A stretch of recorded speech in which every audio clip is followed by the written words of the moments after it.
everyone, and welcome back to Sonic Lost World. I'm the SheepNDane, and today we're going to be tackling Windy Hill Zone Act 2, where we actually gain one of the new wisps introduced in this game, which will be the... I can't remember the name of it, wisp, but it's awesome. Anyway, let's enter Act 2 and see what's going on, shall we? Now, this is the menu system you can actually see as you load up each of the worlds. As you can tell, you can access Miiverse, you can change some settings if you want. You can do a normal playthrough or time attack. Now, if you remember previous Sonic games, you can actually get rankings. Those rankings are actually available in the time attack mode in this game, which I'll probably show off later on in a different part. Now, co-op can be activated as well, which isn't all that great, to be honest. It's just basically you play and someone else will control like a little robot thing that helps you out. So it's not that big a deal, and obviously you can check your worldwide rankings. I'm not on an actual online account right now for this LP, so half of these settings won't be available. But anyway, let's begin.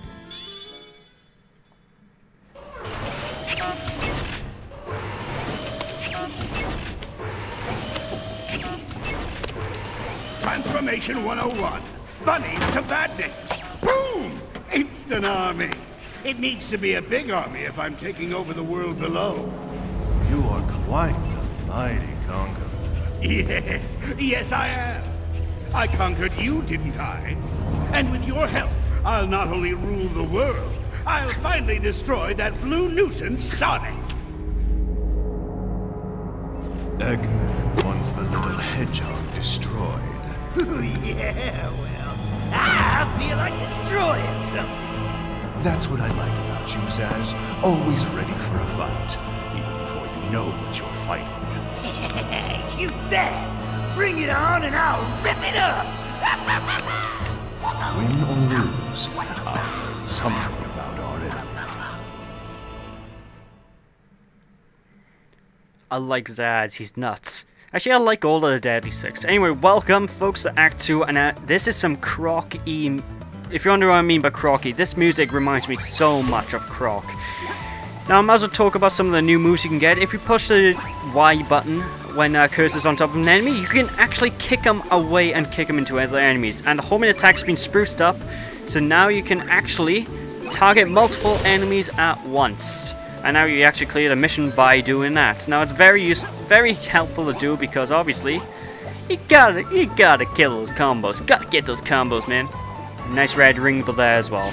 But yeah, actually we are gonna go up here because there's a red ring up here. This is the first red ring I actually got on this level. But really, it's more of a platforming focus in this Sonic game compared to any of the others, and these 2D sections really instrument that well. Ah, god damn it. These Orbinauts, they are pretty useless compared to what...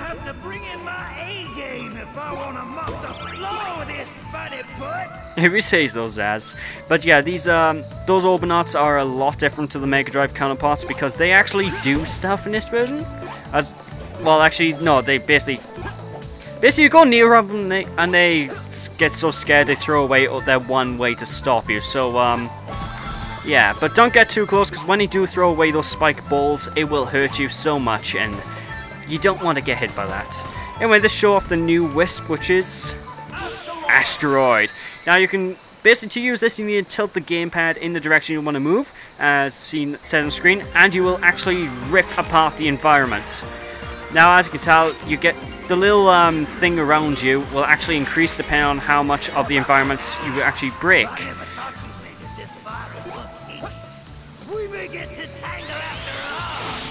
If you say so, But basically, if you get enough the more debris you can get out of the environment, the higher you can jump. So it's very wise to do that. Anyway, you might remember these snail things from Sonic 3. They've been spruced up a bit, so you can't really do much with them if you try and home and attack them, so be sure to kick them. Anyway, boss fight time. Beat down tag! Oh yeah. Now this boss fight is really pathetically easy. It's the first boss of the game, you can't really expect it to be too difficult. But one thing I might as well get into is actually the fact you can now charge up your homing attack. Which is basically whenever you see multiple cursors on the enemies, it basically means you can hit the home attack and it'll do extra damage. Now whenever Zaz is free like that, hit the little sun thing and it will hurt him. So, really simple boss, you can't really complain too much. Basically, 3 major hits and he goes down. And it seems to be like the major thing with most of these bosses. I was not lucky, I just destroyed you. But yeah, there we go, that's Act 2 complete. Very simple act, very easy stage. And we still got like we got a couple of animals, not too many. Oh well. Can't complain. We can't complain at all. Anyway, see what missions we actually cleared. We got mission 2 and 3. Number 27 and 43, okay. So yeah, as you can tell, that's one of the power-ups you can get. The speed shoes. So these power-ups you can access through the touchscreen in levels. I haven't actually used them yet, so I'm gonna wait until I get something useful-ish until I try them out. But every time you finish up the missions, you're gonna want to talk to Omochow again to get a refresh of the missions, so you can add extra here to get more items. So yeah, 750 rings and 3 1-ups. Speaking of which, there should be a 1-up left in a zone somewhere in the world map, I think. Oh no, it doesn't respawn, it respawns after each... Okay, fair enough.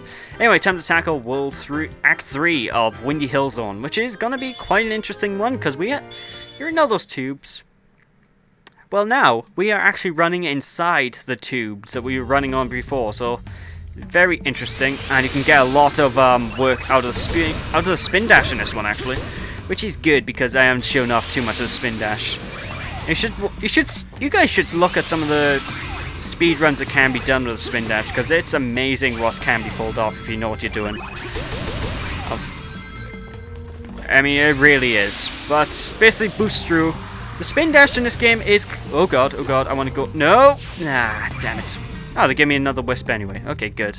But the spin dash in this game is literally a combination of the boost and the spin dash. So, it's like a boost, but it's not horrible. I'm not a big fan of the boost, folks. I like the games that have the boost, but I would prefer to have something like I have in this. So, yeah, everything works better out. Now these, ow. Those little glass things you need to either jump into or do an attack on to actually break, and there's going to be hidden rings in. For example, this floor by here is made out of glass, so let's just do the bounce attack, which can be activated by pushing the Y button while jumping when there's no enemies in the area. So yeah, whoa, that was glitchy. But as you can probably guess, you're probably wondering, can you do a double jump, which is this move, which is also returning from colors, although it's been improved in this game. Can you do that without actually homing attacking on an enemy? And yes, you can, because if you push the A button now, you'll always home attack, and if you push the B button to jump instead, you will always use the double jump. So it's very good because more than enough times I wanted to do like a double jump and I home and attack someone and it really messed me up, so really good. Anyway, just gonna laser this. Now if you break those glass balls you will actually get some rings, but you don't need to. Anyway, got plenty of wisps around here. You can either do... Actually no, I'm just gonna... goo! I'm gonna spin dash around because spin dashing is cool. Look at this. So you gotta go fast. Ow.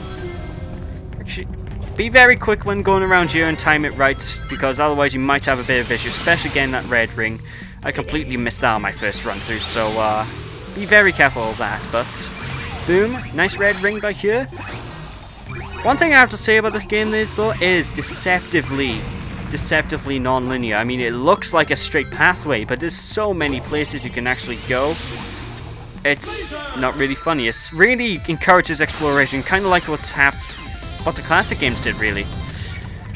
And it's such a shame this game's getting such mixed reviews, actually, because a lot of the reviews I see, a lot of people are complaining about flow and how you can't flow from moves and whatnot. It's perfectly fine. Which, I'm telling you right now, is a complete lie. You can run, there's a lot of flow to this game if you know how to play it. And how do I know that? Well, I'm doing it right now, aren't I? I mean, jeez, man. Whoa. Haha! Thought you could crush me, ball, but ow. I guess he did crush me. Anyway, very short act. That is the end of Act 2. As you can tell, the longer jump you get up until hitting the button on a platform, you get some bonus points. What's the point of the bonus? The bonus points are pretty pointless, if I do say so myself. Pointless? Get it? Oh! Basically, you get nothing for the points. So, They're there if you want them, but you don't need them at all. Anyway, with that, we now cleared Act 3, and that means we have unlocked the 4th act of the game, and the circus. Now, those circuses you actually get if you get enough red rings, and I won't show them off in this part. The next part, though, I'll show these circuses off. These circuses are basically an easy way to grind animals and rings and stuff if you need them. So it's very useful to unlock these circuses and actually take advantage of them later on in the game. You don't need to at this point because obviously I'm quite clearly getting enough animals. Getting enough of them critters, man. You gotta go at a moderately fast pace. Wow! But anyway, I digress.